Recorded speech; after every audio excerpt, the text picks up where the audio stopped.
Hello, gorgeous ladies of the Break the Cycle Facebook group. Welcome back to day 3 of the relationship series and lessons relationship series. If you are here with me, go ahead and say hi, drop a comment, drop a heart, drop a like. If you are watching replay, go ahead and hashtag replay. So today we're going to talk about the relationship that is the most pivotal relationship that I had, because it's when everything changed for me. It was very traumatic to the point where it was like I hit rock bottom, and then I decided to completely change my whole life. And I think a lot of us have these experiences. Like, unfortunately, pain motivates us more than joy. And so I see a lot of the time that people have to hit rock bottom before they can start to change or make radical changes, because if something's not quite painful enough, you really don't have much leverage to change, right? And so I was totally guilty of that my entire life until I chose something different. So I would always have to burn everything to the ground and hit rock bottom before I made a drastic change or that I was consistent. And so once I recognized that I didn't have to be that way anymore, I decided that I wanted to learn through love and joy rather than pain. So you get to make that decision. Don't wait until you've hit rock bottom again. Don't wait till you have another heartbreak. Don't wait until you're miserable or you're burnt out or something drastic happens, like a sickness. Like, if you have known anybody, or if it's happened to you where you got really ill before things started to change. I remember I started setting boundaries because I had so many stress-related illnesses and I was in the hospital. I knew that I needed to stop putting everyone ahead of myself, and I wouldn't listen to, my body. And so I ultimately got a lot of stress-related illnesses, and I wound up in the hospital and was on bed rest for over a month. So that was like what got me to start setting boundaries. We don't have to get to that point. And so this relationship that I'm going to share with you today, was a very pivotal moment for me in my life. And it was me hitting absolute rock bottom. And so this relationship that I have, I call it the pivotal relationship. It was with a guy that I met through my best friend's ex-fiance. And he was really like the first guy that I started seeing after my daughter's father left. And so I was at a very low point. Like I mentioned yesterday, I was obsessed with being in the gym. I got a breast augmentation. I got filler in my face. I was trying to fill this void with men, surgery, all the things, right? And so I met this guy, and he seemed amazing at first, as they all do, right? He was wildly handsome. Successful. He was 20 years older than I was. And I really, really liked that because I was used to, my daughter's father, who didn't work, didn't have a job, wasn't emotionally mature. This person wasn't emotionally mature either, but I thought him being successful was kind of like a step up, right? And so I think a lot of women get caught up in this. The women that I work with a lot of very successful women, and they tell me when they're, with these men that they're attracting, they're like, well, he was really successful. And for some reason, that is something that like we give them brownie points for. And so we look over red flags because they're successful. And so it's being successful, yes, is great. But if you don't have good character, then it doesn't mean shit. I made a post the other day that was like a guy being charismatic, charming, and successful. What did I say? It was funny.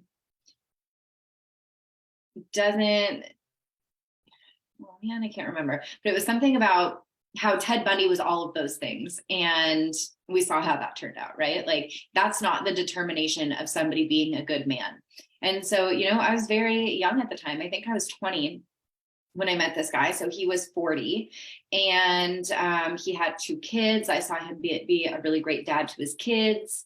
And, I thought that I had like hit the jackpot with this guy, because on the outside, his life looked really great. He owned his own home and all that stuff. And so as a little 20-year-old girl with that I'm a single mom, that seemed very stable to me. And I liked that.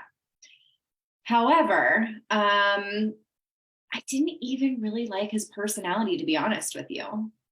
Like, he didn't have the personality like my exes had, like the very like silly, goofy, funny side. Like, I wouldn't say this guy was funny, but he was really great in bed, which obviously gets us a lot of the time. It's like you have all that oxytocin, all these love hormone chemicals running through your body. And when you struggle with depression, anxiety, and all the other things, anything that feels good becomes very addicting. So really anything can become an addiction, like, shopping addiction, gambling, sex, all the things. If you're not creating enough oxytocin in your life and in your body, then it's really easy to be addicted to things that do. So I was with this guy. And again, like we didn't have that vibe, but I was lonely. I didn't know how to be alone. I struggled with codependency. I would have rather been with him than anyone else. And the dynamic of this relationship was, he did love bomb me in the beginning, and but it didn't last very long. So again, like, it wasn't like my previous relationships. And he first red flag really, it was like, I remember somebody texting me from his phone, or like, they were like, hey, who is this? Like, when I texted them, and they were like, are you this person's girlfriend? And I just like didn't respond, because I didn't know like what was going on. And then I asked him about it the next day. Like, I called him, and he was like, oh, my ex-girlfriend broke into my house and like texted on my phone. Like, it was the most obvious lie in the entire world. Like, obviously they were together and she was with him that night, but he was telling me that they had been broken up and his ex-girlfriend broke into his house. And so I had a connection with this guy for years. Although we were never in an official relationship, we were seeing each other. We would do things together. He would take me out to dinner. We went on a vacation one time. Our kids hung out, and he was really toxic in the sense of he would constantly just put me down. And, he would always tell me that I was a loser, that I was a piece of shit, that I'd never amount to anything. He didn't comment on my body as much as my daughter's father used to, but he would tell me that I'm too skinny, that I need to gain weight. And if you remember from yesterday, my ex-boyfriend would tell me that I was too fat. And so it was like, no matter what I did, for the people that I was attracting, I just wasn't what they wanted me to be. And so, he treated me really poorly. This guy was he constantly lied to me. He constantly would like give me the silent treatment. Like, he would punish me if I didn't do what he wanted me to do, if I didn't say what he wanted me to say, if I said something, or if he ever saw like a guy text me on my phone, or like I took too long to text back, he would like verbally abuse me and tell me that I was a slut, that I was a whore, that I was, sleeping around with other people, like if I took an hour to get back to him.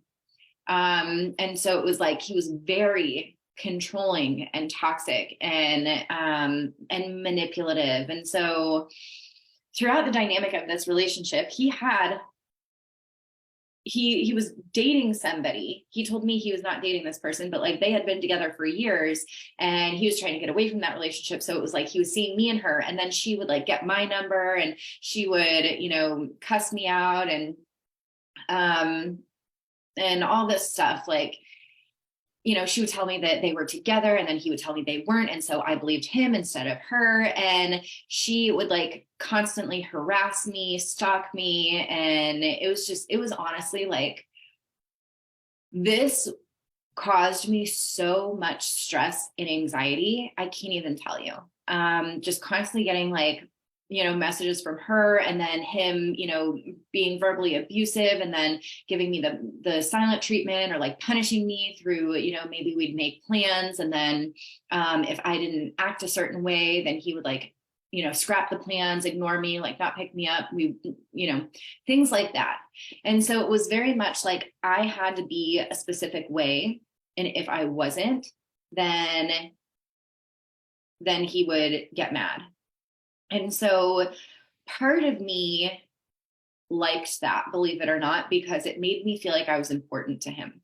So I grew up with zero boundaries. As I mentioned before, I grew up in a very religious household where my parents basically said, like, your body is mine until you're 18. You don't have boundaries. You don't have privacy.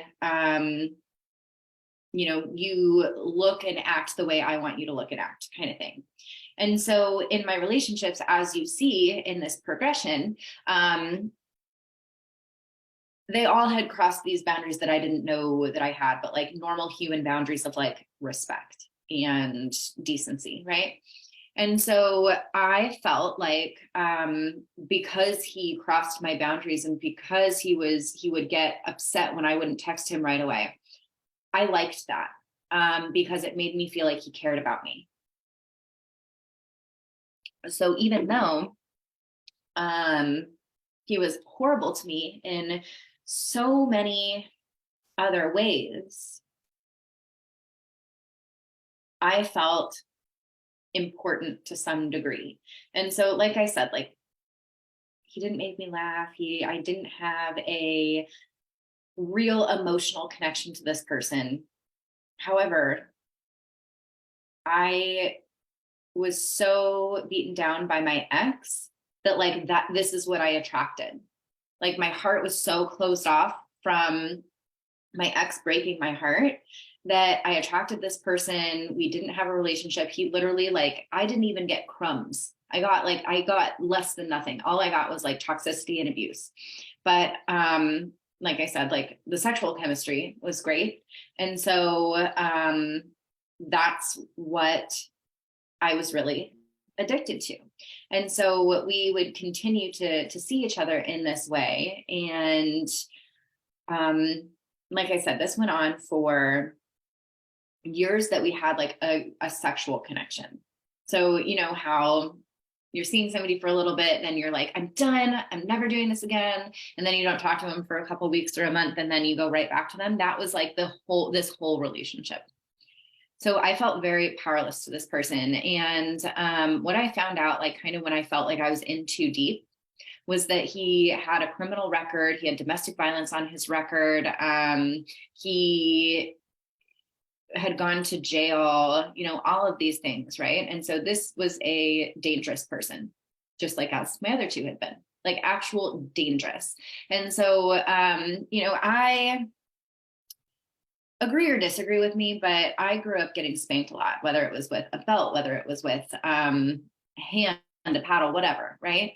That creates fear in a child. And so what I have related this back to is my familiarity to fear is what attracted me to these relationships. They felt familiar because I felt fearful and they were dangerous. I was attracted to people who could hurt me.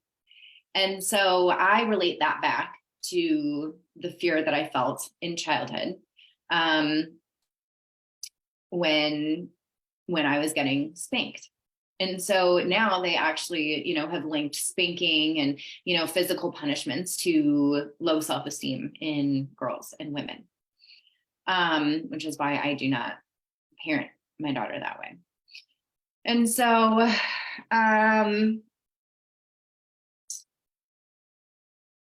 let's see. This relationship broke me down more, I think, than anything. And what was the pivotal moment in this relationship that really changed my life was we went to Daytona Beach together. And we went there for like bike week. He was really into motorcycles and everything. And so we went to bike week. We got in some kind of fight. He always like shamed me for my sexuality, right? Like if I was wearing something too revealing or whatever, he would tell me that I was a slut. And so I can't remember quite what we got into a fight about in the beginning of the trip, but we were having disagreements and whatever, and we were at the hotel, and I see he left his phone in the bathroom, and I see his ex's, who is not his ex, her name pop up on his phone. And so me being the little drama person that I was back in the day, I texted her and I was like, he's with me, stop texting him, blah, blah, blah, blah, blah. And he found out that I texted that to her, obviously because she told him. And he got so angry because, again, he told me that they were not together. They were 100% together at that point. And so, so we get in this huge fight. And I had never seen him so angry. Like normally he would just give me the silent treatment, or like he'd raise his voice at me. But he took my phone and he threw it against the wall, completely shattering it. I was not able to contact anybody. And we started getting in this yelling fight. We're in the bathroom, we're fighting, and he picks me up and he throws me into the bathtub. And he's a very built guy, like huge muscles. He was big. And so he threw me into a bathtub. And that resulted in me blacking out. I got a severe concussion. Our neighbors in the hotel called the police because they heard everything that was going on. The police came, he got arrested and went to jail. And as all of this is happening, I didn't realize it at the time, but I actually got a severe concussion. And when you have a concussion, you don't feel the effects right away usually. And so I blacked out. I was foggy. I didn't have any money. I didn't know where I was supposed to go. Like my flight wasn't we were kicked out of the hotel, and I had nowhere to go. And I told the cops, I was like, I have nowhere to go. I'm a 21-year-old girl. I think I was 21 at the time. I'm a 21-year-old girl. I have no money. I have no phone. I'm stranded in Daytona Beach. And I didn't realize how injured I was. And so the cops, I think this was also at like 12 a.m., so midnight. And the cops, all they did to help me was like drop me off at a freaking Denny's because it was the only place that was like open. And with all of my stuff, all of my like luggage, and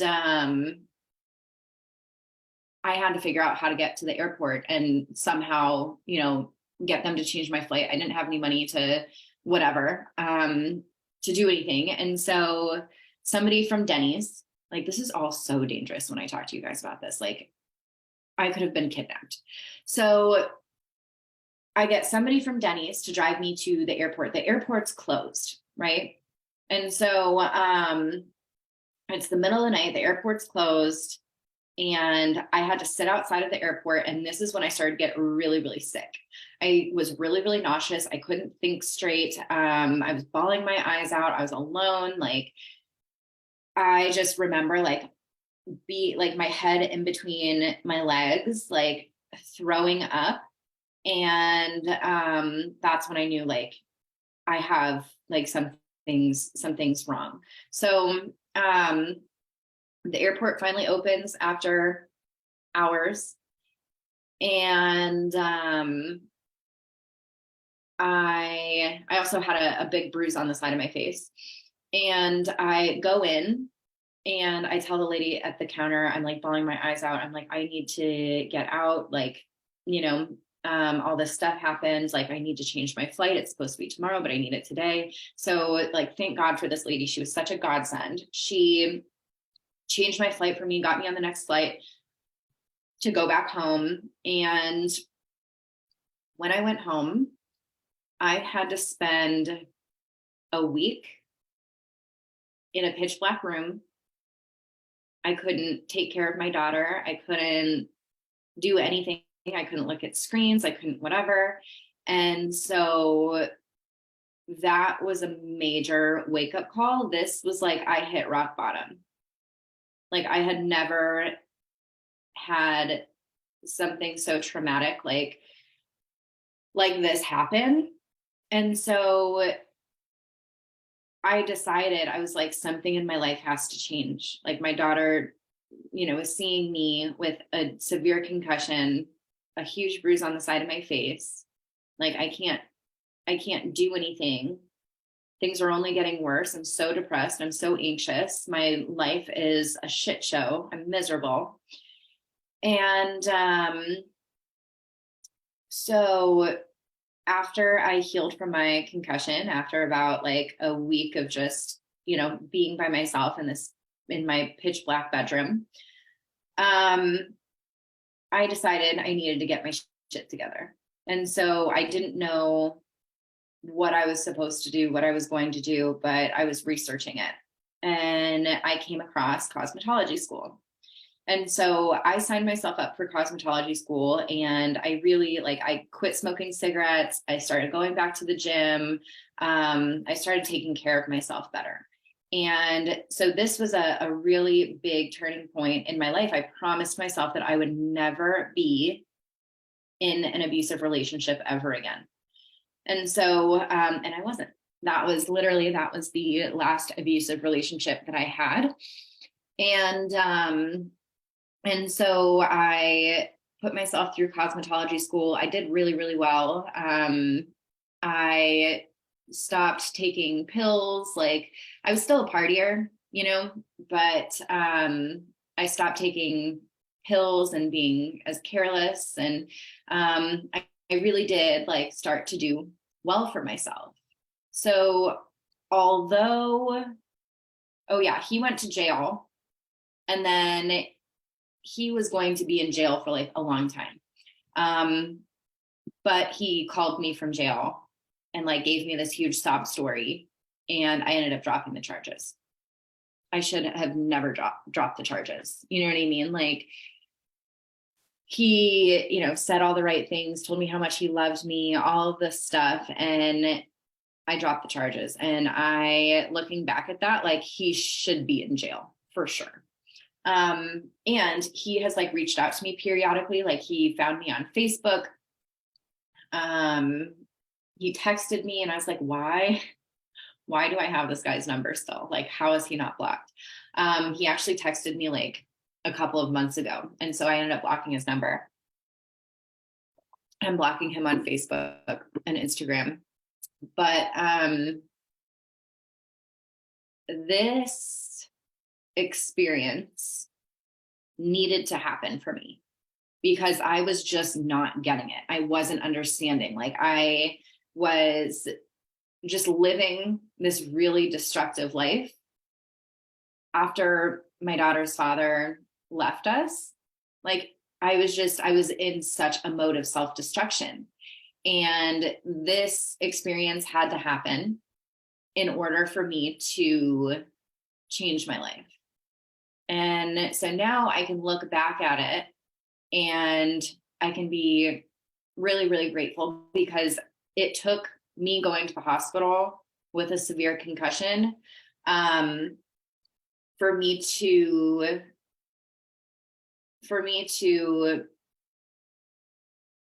vow to myself that I would never be in a toxic relation, or that I would never be in an abusive relationship again.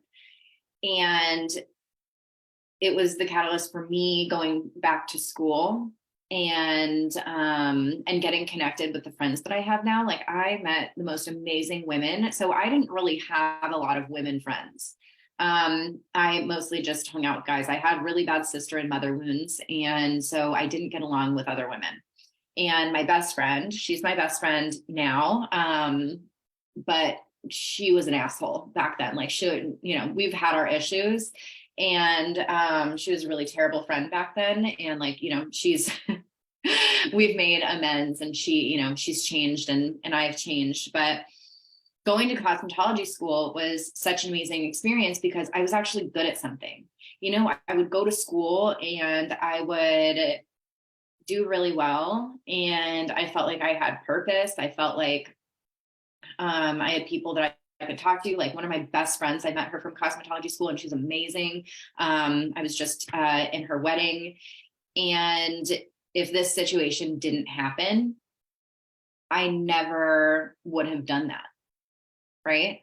And so we can see it through this experience. Like, yes, these experiences are really traumatic. And do I maybe, like, I don't regret any of it, but I didn't know that I could learn through love and joy, and I wouldn't have gotten it back then. You know what I mean? So I had to go through this really traumatic experience to push me in the right direction, because I was so in pain with where I was that I had no choice but to change and to do something different. And I think a lot of us, like I said in the beginning of this video, like, we wait until we hit rock bottom. Stop traumatizing yourself in that way. You do not have to continue getting your heart broken and having traumatic experience after traumatic experience, because then there's just more shit that you have to heal from. Like, just do it now. Be consistent now.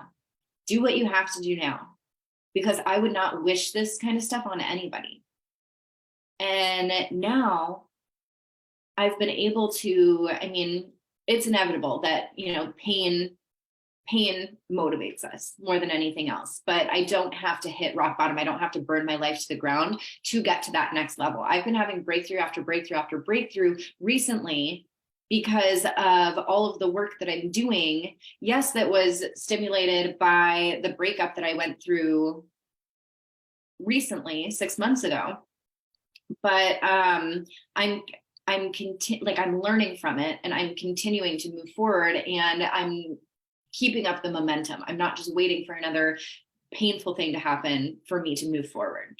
And so, like I said, like, this relationship had to happen. I had to experience this level of severity in danger so that I could move forward. And I was a cosmetologist for a while, and then got into coaching. And so, like, I would not be here if it weren't for these experiences. And now I've helped so many women, dozens and dozens of women, get out of like toxic experiences like this. And so, you know, I am grateful that I had this experience. I would never want to go through it again. But do you see how each painful relationship, no matter how awful it is, it all offers you a lesson? Like, I could still be very bitter about these experiences. I could hate these people. I could wish them pain, but I don't. I've been able to forgive these people because it sets me free. This guy doesn't care that if I hated him and continue to have resentment towards him, or I continued to close off my heart because of these experiences, like, they win. And no way in hell am I giving my power over to anybody else. And so we can learn something from the most painful experiences. And I hope I can be a beacon of light for that. They don't have to destroy you. I could have continued to go down this horrible path. You know, I know women who spend most of their lives in toxic and abusive relationships, one after the other, situationships, one after the other. And they don't change. And that's just their fate. But there's a quote in Invictus. It's I am the captain, or I am the master of my fate. I am the captain, or I am the captain of my soul. And so we determine our fate. Our circumstances don't. You know, I had every reason to not move forward in my life. I had every reason not to. I could have continued to blame everyone else for my problems. I could have continued to blame men for all of my issues. But I didn't. I did. And then I realized that there was a better way. I realized that I'm not letting any past experience or man have any kind of power over me. And I'm going to do what's best for myself. And I'm going to create a life that I am on fire about, which I am now. And so everything is a stepping stone. Every single thing was a stepping stone. And like I said, this was my last abusive relationship. And then guess what? I just moved to emotionally unavailable men because those were safe for me. And so we're going to dive into that tomorrow. But I hope that whatever relationship situation that you've been in, that you can find a lesson in it, because it didn't happen for no reason. And if you have that experience and you don't take a lesson out of it, then what the fuck was the point? You just experienced pain for nothing. You get to decide what you're going to learn from that and take it over into your future relationships, into your future experiences, because you get to have that choice. You get to either be empowered by your experiences or you can be a victim to them. I choose to be empowered. I've taken every painful experience that I've had and I've used it, I've alchemized it into my power. And I see women do this that I work with every single day. So I hope this was helpful. For those of you, if you resonated with it, if you want to let me know what you got out of today, just let me know in the comments. But I love that I get to share this with all of you. So I will see you tomorrow for day number 4. All right. Bye, everyone.